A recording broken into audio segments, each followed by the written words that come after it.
What's up, y'all? Y'all know who it is. Y'all know what it is. Your boy JP comes out with another how-to. And today we got 2018 Mitsubishi Outlander. I'm gonna show you how to take this radio out and install a double DIN. And if this is your first time tuning into the channel, please consider subscribing. This is the type of things that we do here: car audio tutorials, radio removals, Q&As, all that type of stuff. Without further ado, let's go ahead and get into it. First thing we want to do is take off this trim piece. It's pretty simple. Put your panel removal tool in this spot. Boom. See that little thing pop? We just popping off the clips around here, baby. Popping off them clips around the whole little groove. Come down here to the side. All that stuff just literally pops off. Hit that hazard light because it's still blinking. And then guess what?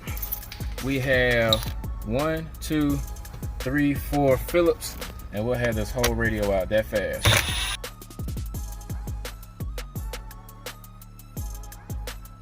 Alright, so now that we got that done, all we do is take this out,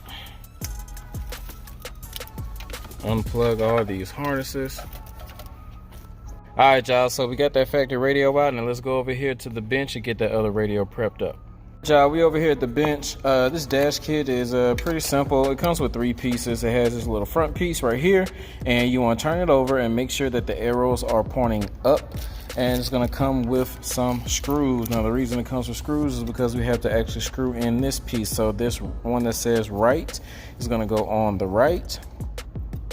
Those holes right there, they're going to line up, and we're going to put the screws in the bottom hole. So I can't do that with one hand, so let me do that real quick. All right, so now that we got everything screwed in, it was real simple.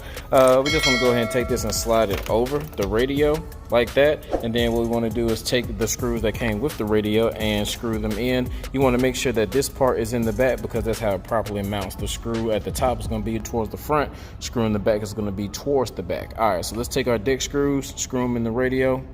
All right, y'all, so we got 2 screws on the right, 2 screws on the left. We got the dash, the radio looking good, and let's go ahead and get this radio back inside the car. All right, y'all, so we are back inside the car. We have everything wired up, and if this is your first time here, you're probably thinking, dude, you did not go over the wiring. Well, the reason I do that is because I have over 170 different radio removal and CD player install videos, and I did not want to take the extra 5 minutes to explain how to go over the wiring each and every single time. So what I did is I made one video to show you guys how to wire up a radio. I go over connections, the speaker wire colors, aftermarket colors, how they go, and that way if you know how to wire up a radio, you get what you need in this radio removal, and if you don't, you get this and a second door resource, so everybody gets what they want. And I keep these videos short, sweet, straight to the point, just like how I like it on this channel. So if you don't know how to wire up a radio, hit that link in the description or the card over there in the corner, and I will put this thing back in, and we'll let y'all see what it looks like when it's all said and done. All right, y'all, so that's what it looks like when it's all said and done, man. If you guys found any type of value in this video, don't forget to hit that like button, subscribe, share, comment if you want to.